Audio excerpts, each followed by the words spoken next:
प्रत्येक lens prism के छोटे छोटे टुकड़ों से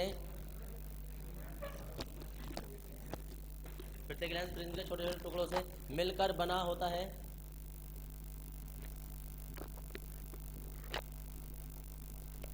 प्रिज्म के छोटे छोटे टुकड़ों से मिलकर बना होता है। प्रिज्म में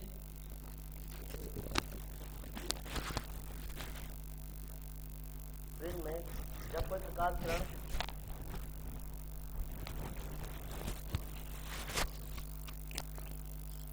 आपतित होती है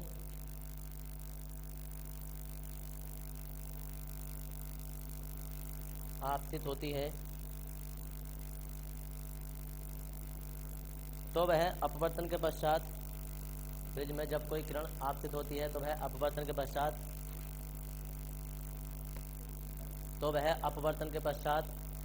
प्रिज्म के आधार की ओर झुक जाती है। तो वह अपवर्तन के पश्चात प्रिज्म के आधार की ओर झुक जाती है।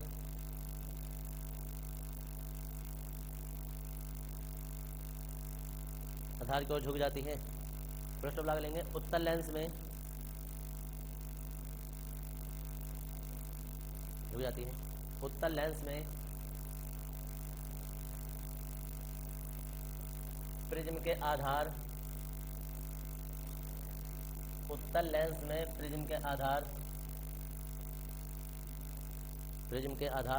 मुख्य अक्ष की ओर होते हैं।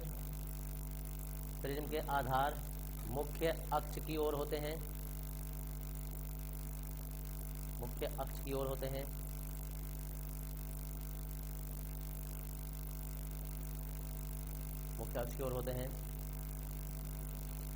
जिस कारण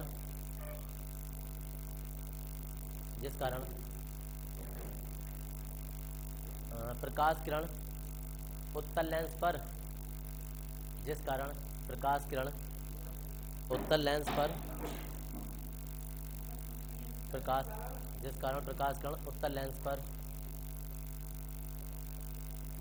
अपवर्तन के पश्चात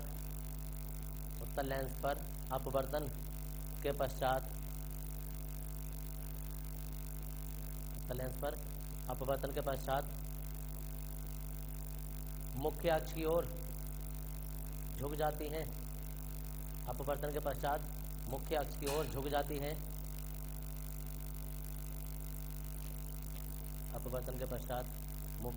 ओर झुक जाती हैं। जबकि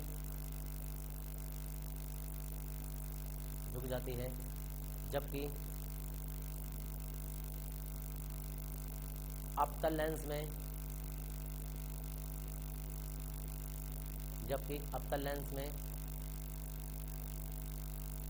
प्रिज्म के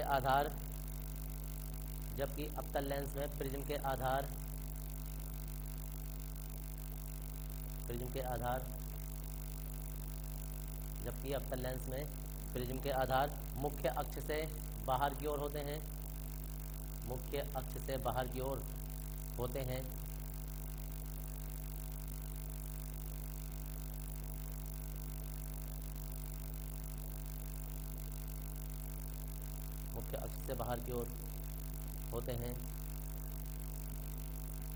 जिस कारण प्रकाश किरण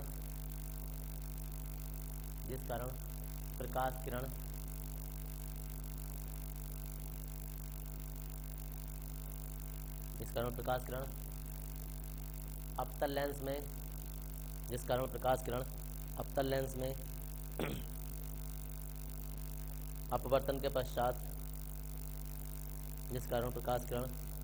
लेंस में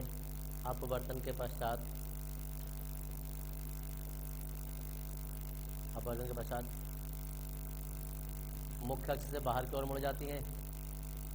अपवर्तन के पश्चात मुख्य अक्ष से बाहर की ओर मुड़ जाती है।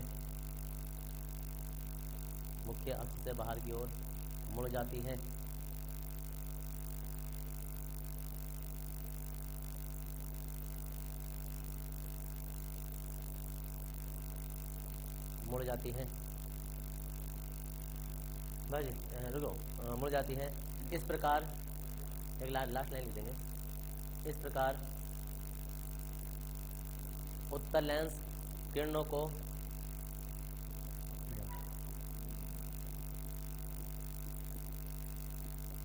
को ये अभिसारित करता है और अभिसारी लेंस कहलाता है।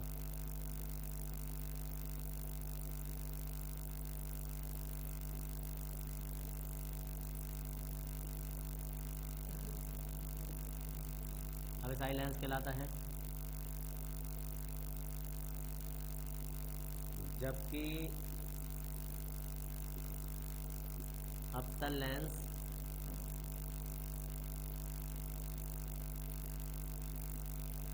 किरणों को अपसारित करता है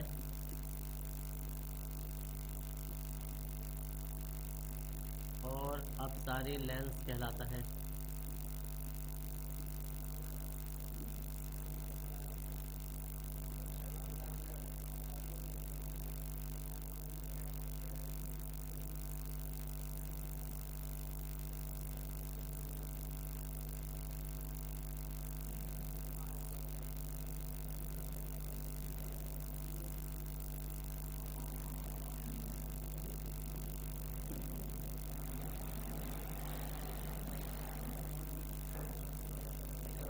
अगला हेडिंग है ये,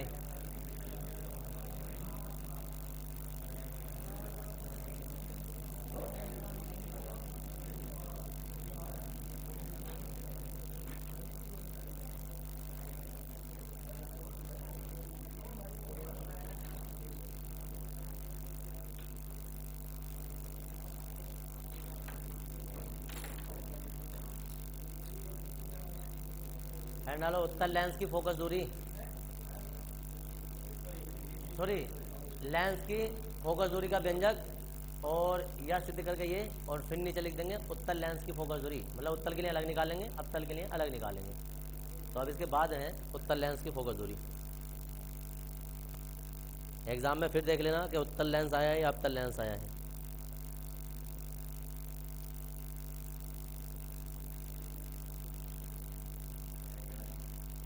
हाँ पहले ही कर डालो, सरकार ने उसके लिए अगला साल इसलिए तो बनाया है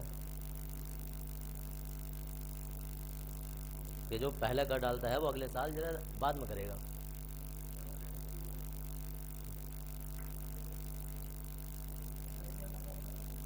उत्तल लेंस पहले,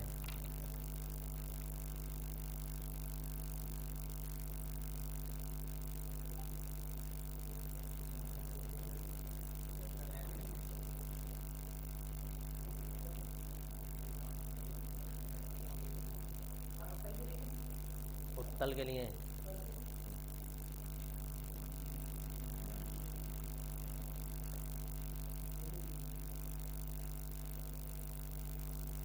हाँ जी। अब जरा थोड़े से ना 15 मिनट अपने कॉपी पेन आराम से तसल्ली से बंद कर दो और जरा तसल्ली से देखो। जरा एक बार समझ में आ जाएगा तो तुम अपने हिसाब से भी कर सकते हो उसे।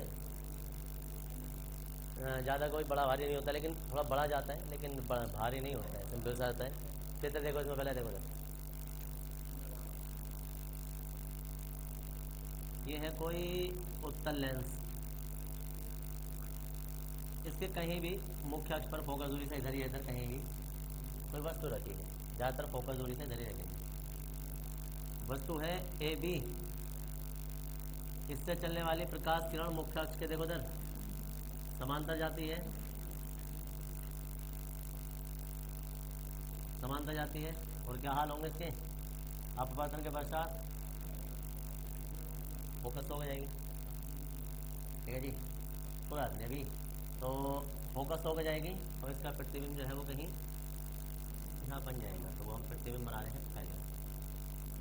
देखो ना,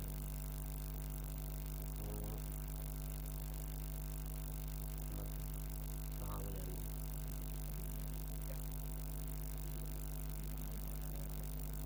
अरे हमारे पास ऑप्शन होता है, तुम्हारे पास नहीं होता है, इसलिए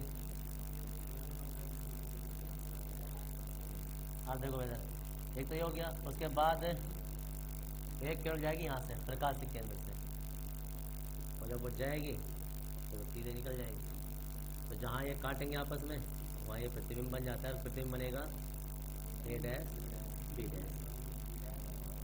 हाँ जी, अब नियम सुन लो। नियम ये होता है कि वस्तु की दूरी हमेशा u ली जाती है, प्रतिबिंब की दूरी हमेशा b ली जाती है, और इसकी फोकस दूरी होती है, हाँ जी देखो f, और वही है। हमें इन तीन चीज़ों में संबंध स्थापित करना है। होने के लिए तो इसमें बहुत सारी चीज़ें होती हैं, उसकी ऊंचाई भी होती है, उसकी ऊंचाई भी होती है, वो आवर्धन वगैरह में निकालेंगे। लेकिन फिलहाल अगर तुम व्यंजक देखोगे ना तो इन तीन चीज़ में संबंध है, तो हम वो भी तीन ही चीज़ें बताएंगे। ज़्यादा थ्योरी लिखने की जरूरत नहीं पड़ेगी, थोड़े से काम चल जाएगा हमारा। अब इसमें ट्रिक याद रखनी है तुम्हें कि हमें इसमें ना समरूप त्रिभुज लेने। अब समरूप त्रिभुज के लेने हैं, एक तो लेना हमें वस्तु वाला त्रिभुज, वस्तु वाला त्रिभुज, और एक लेना प्रतिबिंब वाला त्रिभुज, जो प्रतिबिंब वाला त्रिभुज है और वस्तु वाला त्रिभुज है। एक समरूप तो यहाँ दिखाना है, एक समरूप दिखाना है कि प्रतिबिंब वाला त्रिभुज और लेंस वाला त्रिभुज, जो लेंस बना रहा है त्रिभुज, है ना। और ये ट्रिक इसमें भी काम करेगी, उसमें भी काम करेगी, मतलब सिर्फ ध्यान रखने की बात है, वरना करने को तो तुम किसी भी तरीके से कर सकते हो। जो ध्यान रखा जाता है तो तुम्हें ऐसा रखना है कि वस्तु वाला त्रिभुज लेना है और प्रतिबिंब वाला त्रिभुज लेना, सिंपल सी बात है। अगली बार प्रतिबिंब वाला त्रिभुज भी लेना है और साथ में लेंस वाला त्रिभुज लेना है। इन दोनों में समरूप दिखाएंगे और इन दोनों में समरूप दिखाएंगे, ऐसा करके। तो हम क्या कर रहे हैं, थ्योरी वोरी लिखने के बाद में माना लेंस है, इसकी फोकस दूरी आता है, इससे यू दूरी पर एक वस्तु रखी है जिसका प्रतिबिंब लेंस से भी दूरी पर बनता है। ज़्यादा थ्योरी नहीं होती, बस 4-5 लाइन की थ्योरी होती है, भी दूरी पर बनता है। तब हम लिखेंगे त्रिभुज, देखो त्रिभुज ए बी सी तथा त्रिभुज ए डैश बी डैश सी में, ए डैश बी डैश सी में हमें समरूप दिखाना है। समरूप दिखाने के लिए तुमने हाई स्कूल में कंडीशन पढ़ी होगी, ऐसे ऐसे ए एस या ए ऐसे करके, कुछ याद आ रहा है? क्या कहते हैं वो, सर्वांग समी कंडीशन, सर्वांग समी कंडीशन के या तो भुजाएं तीनों बराबर हो जाएं, या दो भुजाएं कोण बराबर हो जाए, दो कोण एक भुजाएं बराबर हो जाए, या सारे कोण बराबर हो जाए, कुछ भी। तो देखो अब हम कहाँ से निकालने वाले हैं। एक तो तुम देखो कि इसमें 90 कोण है, इस त्रिभुज में बात कर रहे हैं हम। तो हम कहेंगे कोण ए जो है वो क्या है, कोण ए डैश के है और बराबर 90, ठीक जी। फिर इसके बाद आ जाता है, अगर तुम कोण सी को देखोगे ना तो ये कहलाता है शीर्ष अभिमुख कोण,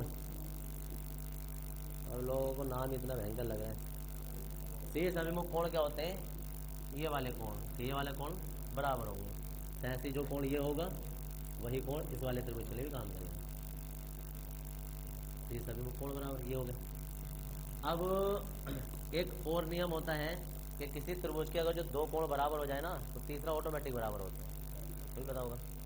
तब हम कहेंगे तब त्रिभुज ए बी सी क्या है, सर्वांग सम है। समरूप की कंडीशन भी तो यही होती है शायद, क्या होती है समरूप की कंडीशन, संगत भुजाओं का अनुपात बराबर हो जाता है, तो कोण बराबर नहीं होते उसमें। चलो फिलहाल जो भी है, अब फिलहाल ये आ गया है क्या होता है, ये सर्वांग सम है। अब सर्वांग सम है तो एक नियम फिर होता है कि संगत भुजाओं का अनुपात बराबर होता है, पता है कुछ? समरूप का तो नहीं बोल रहा हूँ मैं, किसी को याद है? सर्वांग सम का है, समरूप है यार, एक बार जाके देख लेना। देखो एक काम कर लेते हैं, देखो समझौता कहाँ होगा, देखो मुझे भी ध्यान नहीं आ रहा है ना, अब 15 साल में एक बार तो याद करना होता है। अब देखो सर, ये चिन्ह लगा लो, ये होता है समरूप का चिन्ह। अगर बाद में पता चले सर्वांग सम है तो 2 लाइन खींच देना, और पहले सर्वांग सम कर लेना तो काटने में दिक्कत पड़ेगी, इसलिए आज घर जाके देख लेना कि सर्वांग सम है समरूप है। दरअसल मुझे 2 भुजाओं का अनुपात बराबर करना है, आंसर उसी से आता है। तो समरूप या सर्वांग सम जो भी है तो क्या होता है, समरूप है ना, तो समरूप ही होगा। तो पहले भी समरूप ही बोल रहा था शायद, समरूप ही होगा शायद। अब देखो उधर हमें क्या होता है, जैसे वो कहते हैं ना लंब बटे लंब, उसका आधार बटे उसका आधार, तो वो समरूप की कंडीशन होती है शायद। तो देखो उधर ये समरूप होंगे, और जब समरूप होंगे ना तो अब देखो उधर इसका लंब बटे इसका लंब और इसका आधार बटे इसका आधार, हमें ये लेना है, ठीक है जी। तो हम कहेंगे कि A B upon A dash B dash, और अब देखो इस वाले त्रिभुज में हमने लंब पहले लिया था तो आधार भी इसके पहले लेंगे, ए सी अपॉन ए डैश सी, सही हो गया। अब देखो सही, ये आगे समीकरण नंबर 1, रुक जाओ अब देखते रहो, ये त्रिभुज हो गया और ये त्रिभुज हो गया। अब क्या है, ये वाला त्रिभुज लेंगे और ये वाला त्रिभुज लेंगे, लेंस वाला त्रिभुज और प्रतिबिंब वाला त्रिभुज। तो हम कहेंगे कि त्रिभुज कौन सा वाला है, इसे भी मानो कुछ पी मान लो, पी सी एफ तथा त्रिभुज ए डैश बी डैश एफ में, ए डैश बी डैश एफ में। फिर ध्यान से देखो सर, इसमें जो कोण सी है वो कोण ए डैश के है और बराबर 90, ये कोण जो है सी ये 90, और कोण एफ जो है शीर्ष अभिमुख कोण है।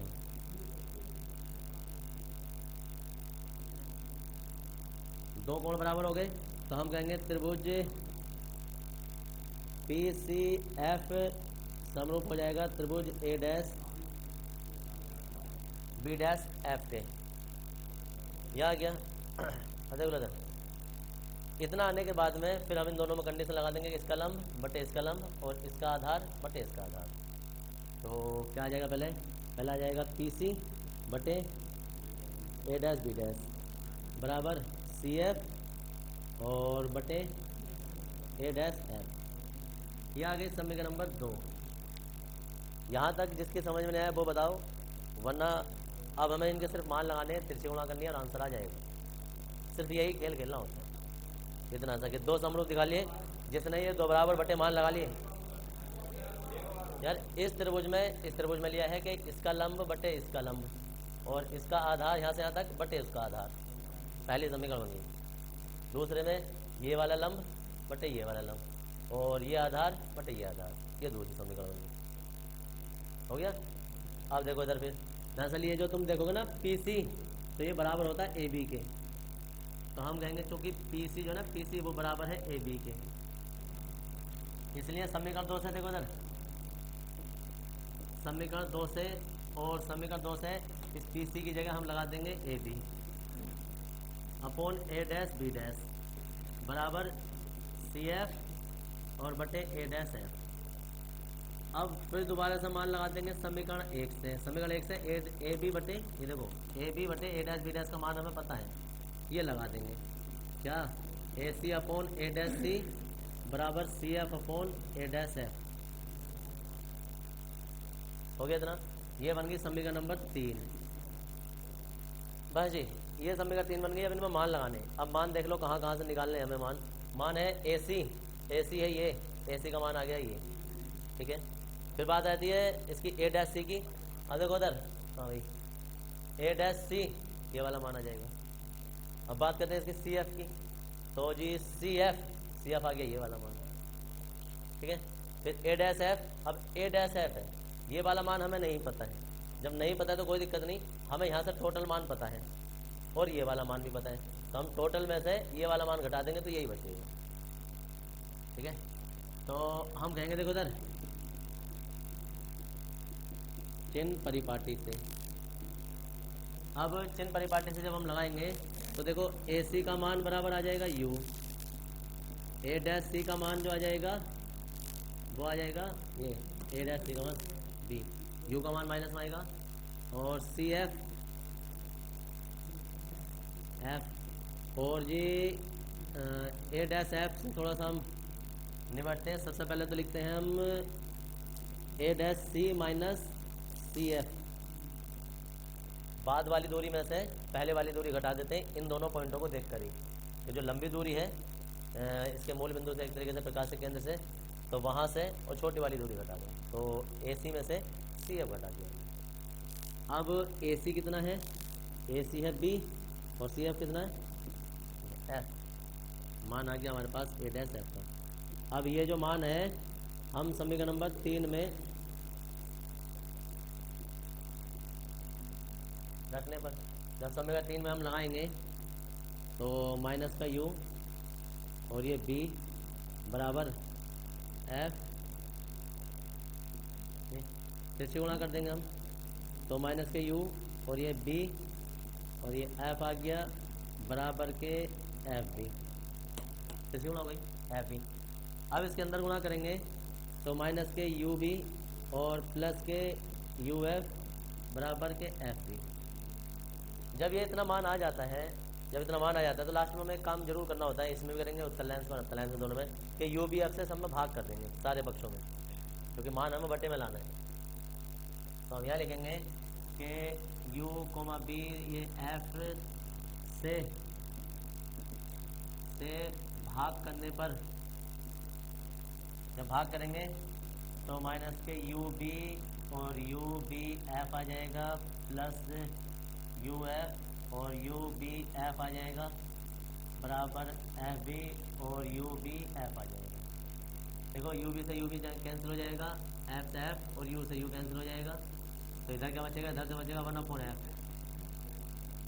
प्लस यहाँ बचेगा 1/b और जी बराबर यहाँ से एफ कैंसिल हो गया, बी से बी 1/b।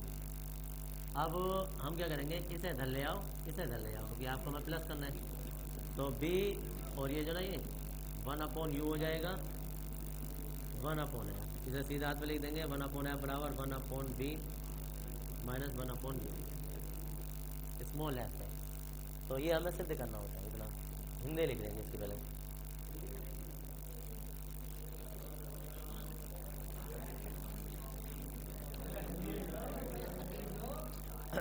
हिंदी लिख इसे लेंगे माना, पहले हिंदी लिखो बाद में चित्र बनाना।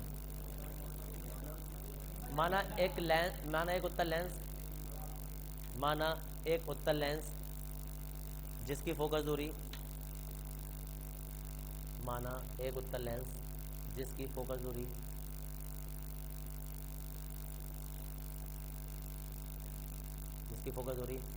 स्मॉल एफ है, जिसकी फोकस दूरी स्मॉल एफ है। इस लेंस से बाईं ओर u दूरी पर, इस लेंस से बाईं ओर u दूरी पर एक वस्तु, ए बी स्थित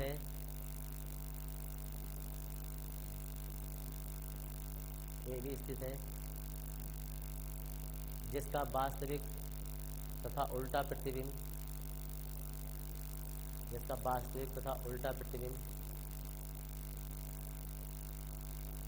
ए डैश बी डैश, जिसका वास्तविक तथा उल्टा प्रतिबिंब ए डैश बी डैश लेंस से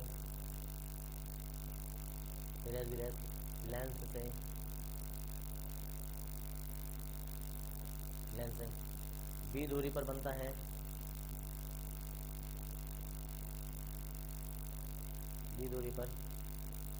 है, तब और शुरू हो जाओ, इतना और ले लो।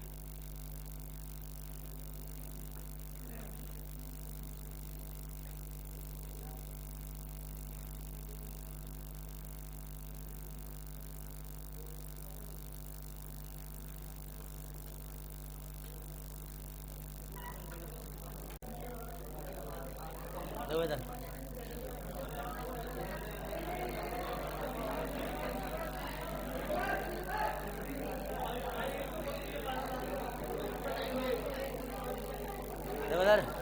अरे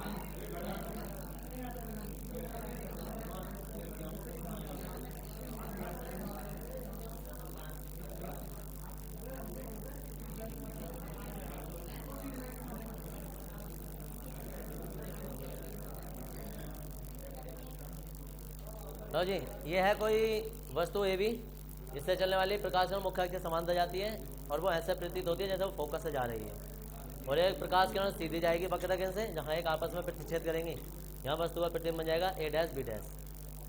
ये चित्र बनाना है। उससे पहले हिंदी लिख लो, आर्टिकल तो पूरा नहीं हो पाएगा, लेकिन हिंदी लिख दो पहले इसकी। इसमें लेंगे माना, हिंदी लिख लो, एक साथ बना लें चित्र बाद में, पहले हिंदी लिख दो। माना एक अवतल लेंस, माना एक अवतल लेंस जिसकी फोकस दूरी, माना एक अवतल लेंस जिसकी फोकस दूरी f है, इसकी फोकस दूरी f है। देखो ये f कहाँ है, ये किरण जो जाती हुई प्रतीत होती है ये इसके फोकस से जाती हुई प्रतीत होगी। प्रतिबिंब जो बना है वो हमेशा b से बनेगा, और वस्तु जो रखी है वो u से रखी है, जिसकी फोकस दूरी f है। इस लेंस से बाईं ओर u दूरी पर, इस लेंस से बाईं ओर u दूरी पर, इस लेंस से बाईं ओर u दूरी पर, बाईं ओर u दूरी पर एक वस्तु एक वस्तु AB स्थित है, एक वस्तु AB स्थित है।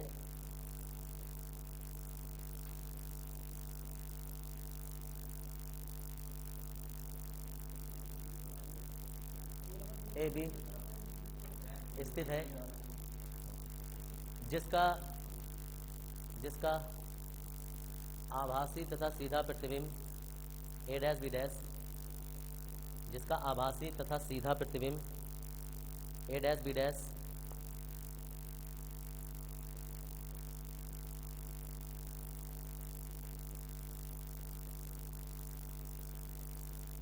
A डैश B डैश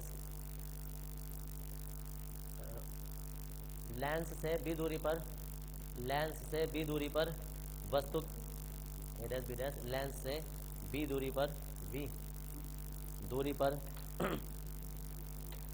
दूरी पर वस्तु की ओर बनता है। हाँ, तो ये चूल्हे बंद भी हो गए, अब कौन सा चूल्हे वाले चल जाते, तो गैस वाले चल रहे हैं यार, चल जाते। देखो इधर, अरे तब और तब तुम ना ABC तथा A dash B dash C में, सुनो इधर, ABC और A dash B dash C में। अरे सुनो इधर, कोण A बराबर जो ना वो कोण A डैश के मान लेना 90 डिग्री, और कोण C जो है ना वो उभयनिष्ठ है, इसलिए समरूप हो जाएंगे। समरूप हो जाएंगे तो इसका लंब बटे इस वाले त्रिभुज का लंब, और इसका आधार, पूरे का आधार बटे इसका आधार। ट्राई करके देख लेना अगर जो हो जाए तो। और दूसरा त्रिभुज जो हम लेने वाले हैं, नियम वही है, प्रतिबिंब, ये वस्तु वाला त्रिभुज और प्रतिबिंब वाला त्रिभुज। फिर दूसरा क्या है कि लेंस वाला त्रिभुज, लेंस वाला पूरा ये त्रिभुज, लेंस वाला त्रिभुज तथा प्रतिबिंब वाला त्रिभुज। अब देखो कौन कौन से त्रिभुज लिए हमने, एक तो लिया है हमने त्रिभुज ये वाला पहला, और इसके पहले के सामने वाला पहला, और ये दूसरा, और इसके सामने वाला दूसरा, ये लिया।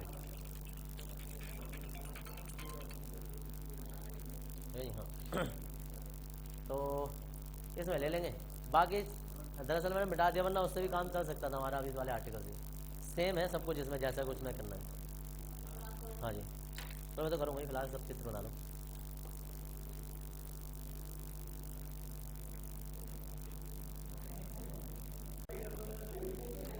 जितनी देर में तुम बातें कर रहे हो ना, ओए सुनो इधर, इतनी देर में तो आर्टिकल हो जाता है। एक मिनट देख लो, इधर देख लो, 2 मिनट जरा, ना बस हो गया चित्र। अब देख लो इधर, पता चलेगा कोण A जो है A डैश ये 90 डिग्री है, और दूसरा C जो है ना वो इसके लिए भी है और छोटे वाले त्रिभुज के लिए भी है, उभयनिष्ठ है। तो ये क्या हो जाएगा, ये जो हमारे पास AB है, ABC त्रिभुज, ये समरूप हो जाएगा A dash B dash C के। जब समरूप हो जाएगा तो AB बटे A डैश B डैश, यानी कि इसका लंब बटे इसका लंब, इसका आधार बटे इसका आधार, समीकरण नंबर 1 हो गई। अब लेंगे हम, देखो इधर, अब लेंगे त्रिभुज AB, sorry A dash B dash F में, पहले तो बड़ा वाला त्रिभुज लेंगे PCF, A dash B dash F में। देखो कोण A डैश जो है ना, कोण C के है वो 90 है, ये वाला कोण जो है ना, ये वाला कोण जो वो इसके है, और कोण एफ जो है एफ वो दोनों में काम करेगा, बड़े वाले त्रिभुज के लिए भी काम करेगा और इसके लिए भी करेगा। जो बना रहे बना दो, वो तो पहले भी ना समझ रहे तब भी ना समझेंगे, लेकिन जो समझ रहे हैं मैं उनके लिए बता रहा हूँ। सारे लोग थोड़ा फर्स्ट आते हैं, कोई कोई आता है। अब देखो जरा, ये त्रिभुज आ गया, ये त्रिभुज आ गया जो 1 1 पढ़ लेते, और दो ये आ गए, दोनों इन दोनों में समरूप दिखा दिया, इन दोनों में समरूप दिखा दिया। अब जब हम दूसरे वाले में समरूप दिखा रहे हैं तो देखो इसका लंब आ जाएगा पी सी, लिख देना कि त्रिभुज पी सी एफ जो है वो समरूप हो जाएगा ए डैश बी डैश एफ के। फिर इसके बाद जो आ जाएगा वो पी सी बटे ए डैश बी डैश, और ये इसका आधार एफ सी बटे ए डैश एफ, इसका आधार, और ये वाला आधार लिया हमने बड़ा वाला। अब हमें यहाँ कर देंगे, ये तो समीकरण नंबर 2 हो जाएगी। हम कहेंगे चूंकि पी सी जो है ना वो किसके बराबर है, ए बी के, ये पी सी जो है वो ए बी के बराबर है, तो इसलिए यहाँ आ जाएगा A B upon A dash B dash बराबर F C upon A dash F. अब ये वाला मान जो है वो समीकरण 1 से हम लगा देंगे,